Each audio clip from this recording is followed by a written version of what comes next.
Alright, mga minamahal nating kababayan, ngayong araw na naman na ito ay tayo ay naglalakad dito po sa area ng Quiapo, Ricto. Dahil tayo po ay sumasakay ng LRT pagka tayo pumapasok sa trabaho, na mataan po natin ang paglilinis ng pressurized water washing para po sa mga sidewalks dito po sa naturang area, particularmente po sa harap ng Isitan, corner Ricto. Kaya tayo po ay namangha, sumasaludo dahil malinis na, mas pinalinis pa. Ako'y naniniwala po talaga, pag may gusto may paraan, pag ayaw may dahilan. Ngayon, maliwalas na dahil yung water na pinanlinis o yung tubig na pinanlinis may kasamang sabon at disinfectant para po ay malinis ang mga kalye.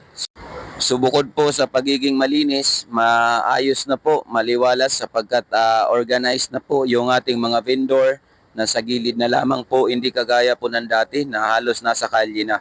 So tayo po ay naniniwala sa kasabihan na cleanliness is next to godliness. So muli ang ating pagsaludo sa mga namumuno sa pamunuan ng LGU Manila. Maraming salamat po.